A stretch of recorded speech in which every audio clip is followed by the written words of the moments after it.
Hey everyone, and thanks for checking out this quick video. We're in Toledo, Ohio, looking north. That's the Wilfred Sykes closest to us, and the Lee H. Regertha at the CSX coal dock. This is from a trip I made to the area for another video in July of 2024. I just happened to notice the Sykes was being loaded at the Midwest Terminals dock and sent my drone to check it out. This was toward the end of the day, so I was running against the fading light to record the process. I really do love these bridge-forward designs on these boats. Here's a little bit about the Wilfred Sykes. It was built in Lorain, Ohio by the American Shipbuilding Company and launched in June of 1949. At 678 feet or 206 meters, it was the longest vessel on the Great Lakes before losing the crown 3 years later by the Joseph H. Thompson. It's 70 feet or 21 meters wide. Shipwatcher News says when ordered, designers were told to create the largest boat possible that could navigate the Great Lakes. The boat was converted to a self-unloader at the Fraser shipyards in 1975.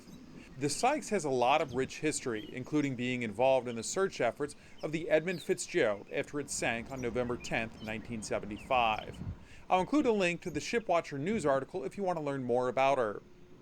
Alright, back to the loading. I believe it's taking on a load of iron ore pellets, but could be wrong. So if you know, please do comment and let me know.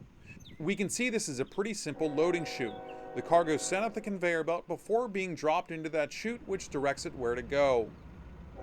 The unloading would start and stop every so often. I couldn't figure out why until I saw how the cargo was being delivered to the conveyor belt. Looking at this setup, I'm guessing that loader is not able to move itself up and down the dock, and therefore the ship will need to winch itself into position to load each cargo hold.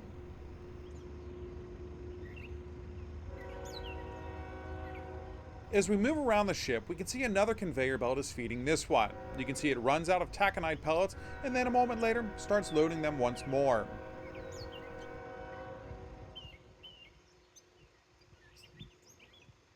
Here's a look from a little further out to give you a better idea of how this all ties together. I spot a third conveyor belt in the upper right corner of your screen.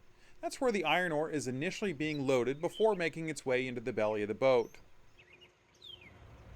We can see two front-end loaders working the pile of taconite. One operator drops a load into the hopper, while the other digs into that big pile. Back and forth they'll do this until the Sykes is full.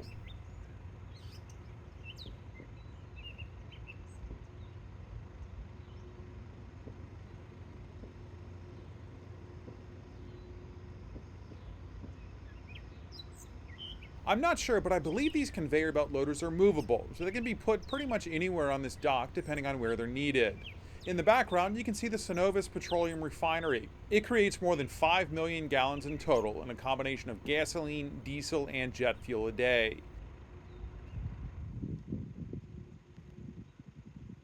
In this shot, aside from the birds coming toward the drone, you can see the Cleveland Cliffs, 457-foot or 139-meter tall furnace reactor tower, and the rest of its Toledo facility in the distance.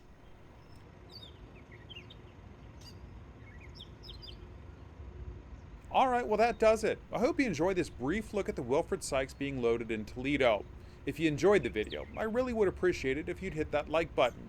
Until our next trip, I hope you have a great day.